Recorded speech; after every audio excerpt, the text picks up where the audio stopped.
नमस्कार दोस्तों, आप सुन रहे हैं आपका अपना और उज्जैन का पहला community radio radio Dastak 90.8 FM और मैं हूं आपकी दोस्त श्रेया। आप सुन रहे हैं कार्यक्रम मन की कलम से में उज्जैन के सुप्रसिद्ध रचनाकारों की रचनाएं, उन्हीं की जुबानी। आज इसी क्रम में हमारे स्टूडियो में पुनः उपस्थित हैं श्री श्रीराम दवे जी। दोस्तों, श्रीराम दवे जी काव्य सृजन के क्षेत्र में कई वर्षों से निरंतर सक्रिय है। देश की अनेक महत्वपूर्ण पत्रिकाओं में इनकी कविताएं और आलेख प्रकाशित हुए हैं। इसके अतिरिक्त आकाशवाणी इंदौर एवं राजकोट से इनकी कविताओं का प्रसारण भी हुआ है।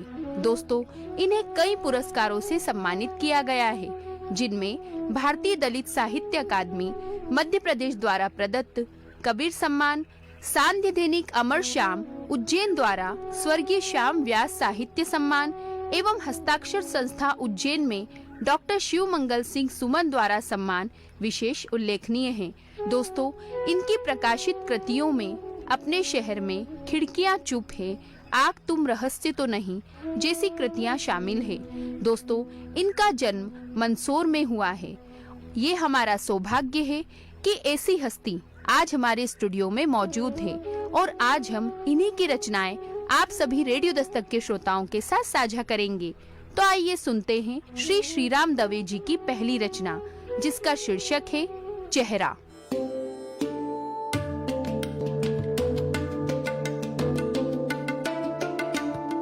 मैं श्रीराम दवे रेडियो दस्तक के इस आयोजन में अपनी एक कविता जिसका शीर्षक है चेहरा, और इस कविता के 3 चरण हैं।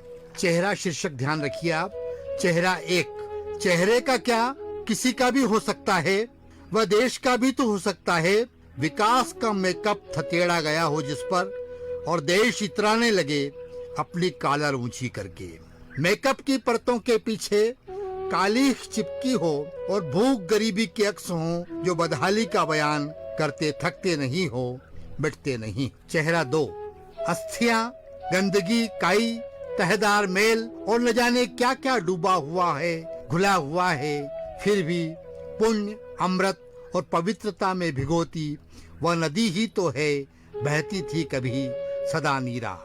अब अवशेष दिखते हैं कहीं कहीं उस नदी के, बदला बदला सा चेहरा है नदी का। दूसरों की गंदगी ढोते ढोते कहीं नदी ने ही तो नहीं बदल लिया है खुद अपने चेहरे को।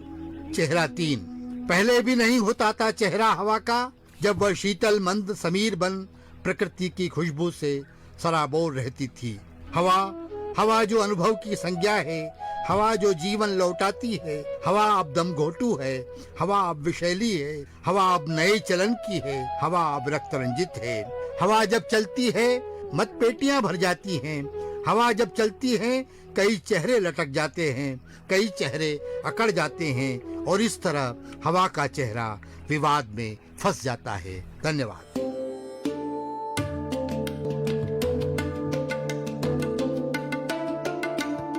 आप सुन रहे हैं आपका अपना और उज्जैन का पहला community radio radio Dastak 90.8 FM। ये है आपका अपना कार्यक्रम मन की कलम से, जिसमें आप सुन रहे हैं श्री श्रीराम दवे जी की अद्भुत रचनाएं। दोस्तों, इस दुनिया में हर चीज के अलग अलग चेहरे होते हैं, न केवल इंसानों के बल्कि इंसानी हृदय में पनपते हर एक भाव का अपना एक चेहरा होता है। दोस्तों, ये चेहरा कभी सच का होता है तो कभी झूठ का। माँ की ममता का एक अपना ही चेहरा होता है, और जब हमारे पिता हमें डांटते हैं तो उनकी डांट में छुपे प्यार का भी अपना एक चेहरा होता है। दोस्तों, कुछ व्यक्ति ऐसे होते हैं जो ईमानदार होते हैं, उनका अपना एक चेहरा होता है, और दोस्तों, जो लोग बेईमान होते हैं उनका अपना एक चेहरा होता है। दोस्तों, इस दुनिया में हर एक पल का अपना एक अलग और निराला चेहरा होता है, और चेहरे की इस प्रकृति को इस रचना में बड़ी ही सुंदरता के साथ स्पष्ट किया गया है। इस सुंदर रचना के बाद आइए सुनते हैं श्री श्रीराम दवे जी की अगली रचना, जिसका शीर्षक है स्टीफन हॉकिंग।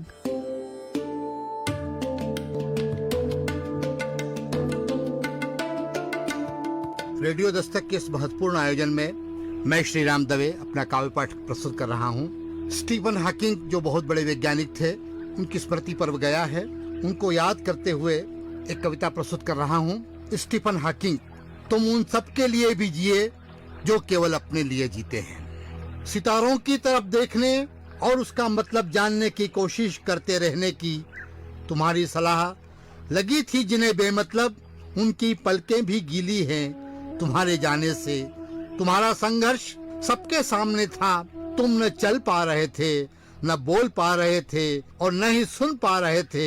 हाँ, सोच सोच में आकाश गंगाओं को उलांग रहे थे, ब्लैक होल का रहस्य उलीच रहे थे और उस समय का इतिहास रच रहे थे जो समूचे ब्रह्मांड का इतिहास भी है।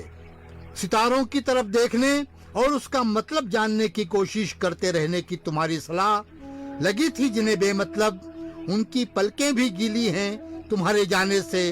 तुम्हारा संघर्ष सबके सामने था, तुम न चल पा रहे थे, न बोल पा रहे थे और न ही सुन पा रहे थे। हाँ, सोच सोच में आकाश गंगाओं को उलांग रहे थे, ब्लैक होल का रहस्य उलीच रहे थे और उस समय का इतिहास रच रहे थे जो समूचे ब्रह्मांड का इतिहास भी है।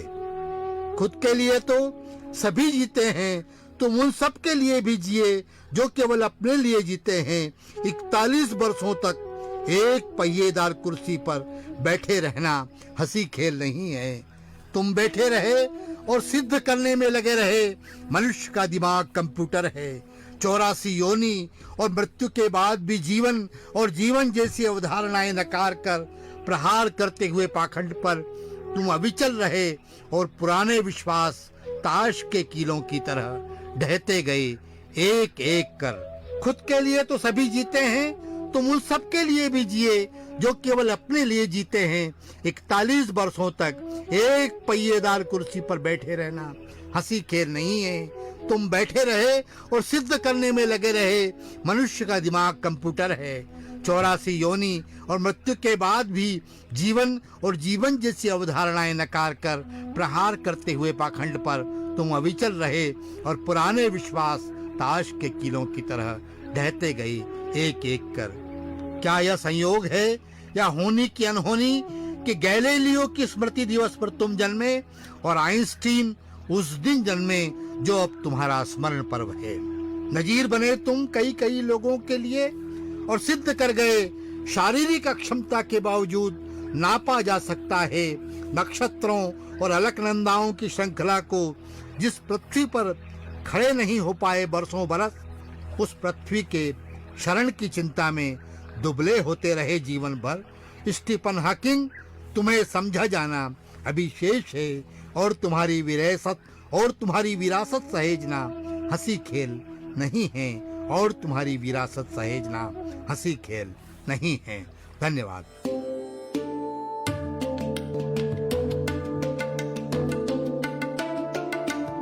आप सुन रहे हैं आपका अपना और उज्जैन का पहला community radio, radio Dastak 90.8 FM। ये है आपका अपना कार्यक्रम मन की कलम से, जिसमें आप सुन रहे हैं श्री राम दवे जी की अद्भुत रचनाएं।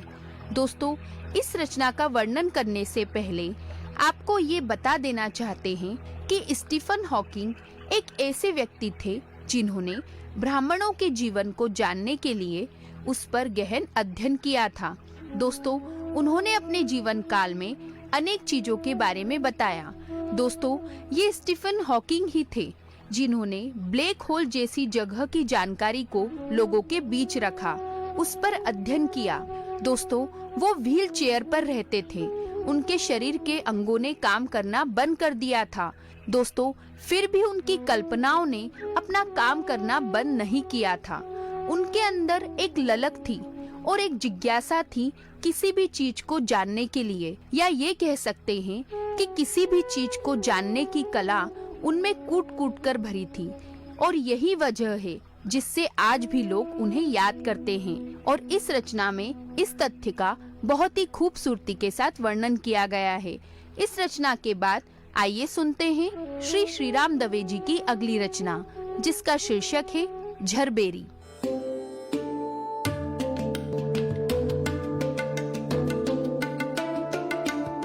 मित्रों, रेडियो दस्तक के इस आयोजन में अपनी एक कविता झरबेरी शीर्षक से मैं श्री राम दवे आपके समक्ष प्रस्तुत कर रहा हूँ। झरबेरी आपने देखा होगा, सड़क और पगडंडियों के किनारे छोटे छोटे बेर जिनमें लगते हैं और जिनमें बहुत कांटे होते हैं, उसे झरबेरी का पौधा कहा जाता है। वे बेर बहुत मीठे होते हैं। उस झरबेरी के पौधे को देख करके मेरी एक कविता है कि झरबेरी गदराई हुई है, कांटे भी उतने ही तीखे, उतने ही ज्यादा सजे हैं, जितने मीठे मीठे छोटे छोटे बेर लगे हैं झरबेरी में। झरबेरी गदराई हुई है, कांटे भी उतने ही तीखे, उतने ही ज्यादा सजे हैं, जितने मीठे मीठे छोटे छोटे बेर लगे हैं झरबेरी में। प्रकृति सभी को उनके हिस्से का सुरक्षा कवच पहनाती है, कांटे भी तो कवच ही हैं।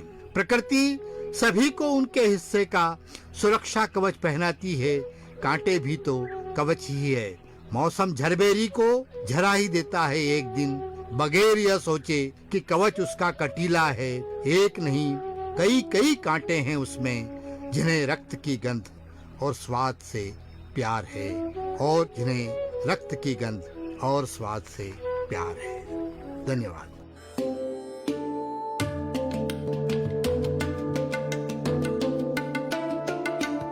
आप सुन रहे हैं आपका अपना और उज्जैन का पहला community radio, radio Dastak 90.8 FM।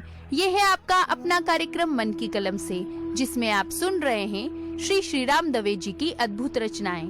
दोस्तों, वैसे तो आप सभी ने बेर का स्वाद चखा ही होगा, और दोस्तों सबसे अधिक मात्रा में ये हमें शिवरात्रि के महापर्व पर देखने को मिलते हैं, क्योंकि ये बेर हमारे भोलेनाथ को अधिक पसंद होते हैं। और किस तरह से बेर के उस पेड़ का जीवन होता है, इसका वर्णन इस रचना में बहुत ही सुंदरता के साथ देखने को मिलता है। दोस्तों, साथ ही इस रचना में बताया गया है कि बेर के पेड़ का किस तरह का स्वभाव होता है, और इसी तरह से सभी प्रकार के व्यक्तियों का भी अपना स्वभाव होता है, और इस तथ्य का वर्णन भी इस रचना में बहुत ही सुंदरता के साथ बताया गया है। इस सुंदर रचना के लिए श्री राम दवे जी का बहुत बहुत धन्यवाद कि आज आपने अपनी इन बहुमूल्य रचनाओं को हमारे रेडियो दस्तक के श्रोताओं के साथ साझा किया। एक बार पुनः आपका धन्यवाद। तो दोस्तों, आज मन की कलम से के एपिसोड में आपने सुना श्री राम दवे जी की अद्भुत रचनाओं को। अगले एपिसोड में हम पुनः मिलेंगे कई नई रचनाओं के साथ। दोस्तों, यदि आपके मन में भी है कार्यक्रम को लेकर कोई प्रश्न या विचार, तो आप हमें संपर्क कर सकते हैं हमारे रेडियो दस्तक के व्हाट्सएप नंबर 9406894068 पर, और साथ ही आप हमसे जुड़ सकते हैं हमारे social media account Facebook, Twitter, YouTube, Instagram और शेयरचैट पर भी, जहां पर आपको मिलेंगी कार्यक्रम से जुड़ी सभी जानकारियां। तो दोस्तों, अब वक्त हो चला है आपसे विदा लेने का। अगले एपिसोड में हम पुनः मिलेंगे कई नई रचनाओं के साथ। तब तक के लिए दीजिए अपनी दोस्त श्रेया को जाने की इजाजत, पर आप कहीं मत जाइए, सुनते रहिए आपका अपना रेडियो दस्तक 90.8 FM। सुनेगा उज्जैन, बढ़ेगा उज्जैन।